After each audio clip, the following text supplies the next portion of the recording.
കോഴിക്കോട് കുന്നമംഗലം പടനിലത്ത് ശുചിമുറി മാലിന്യം തള്ളിയ കേസിൽ 4 പേർ കസ്റ്റഡിയിൽ. വാഹനം പിന്തുടർന്നാണ് പോലീസ് പ്രതികളെ പിടികൂടിയത്. മിഥില ബാലൻ വിവരങ്ങളുമായി. മിഥില, വിശദാംശങ്ങൾ.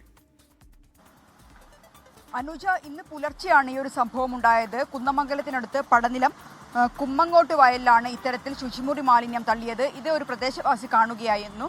പിന്നീട് ഈ പ്രദേശവാസി ഇത് കണ്ട സമയത്ത് ഈ ടാങ്കർ ലോറി അവിടെ നിന്നും ഈ ശുചിമുറി മാലിന്യം തള്ളിയതിനു ശേഷം ഈ ടാങ്കർ ലോറിയുമായി ഈ സംഘം അവിടെ നിന്നും കടന്നു കളയുകയായിരുന്നു. പിന്നീട് പോലീസിൽ വിവരം അറിയിച്ചു, ഹൈവേ പോലീസിനും കൺട്രോൾ റൂമിലും വിവരം അറിയിച്ചു. ഇതിനെ തുടർന്ന് പോലീസ് പിന്തുടരുകയായിരുന്നു. അങ്ങനെയാണ് ടാങ്കർ ലോറിയിലുണ്ടായിരുന്ന 2 പേരും ഒപ്പം തന്നെ ഈ ടാങ്കർ ലോറിക്ക് എസ്കോർട്ട് വന്നിട്ടുണ്ടായിരുന്ന കാറിലുണ്ടായിരുന്ന 2 പേരെയും കസ്റ്റഡിയിലെടുത്തത്. ഈ 2 വാഹനങ്ങളും ഒപ്പം തന്നെ ഈ 4 പേരും ഇപ്പോൾ കുന്നമംഗലം പോലീസ് സ്റ്റേഷനിലാണുള്ളത്.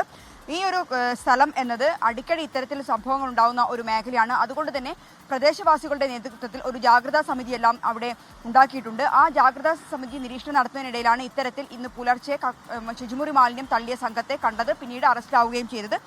പ്രതികൾ എന്നത് വെസ്റ്റ് ഹിൽ ശാന്തിനഗർ കോളനി നിവാസികളായ വിനോദ് കുമാർ, സുബീഷ്, രാജു, ഹർഷാദ് എന്നിവരാണ്.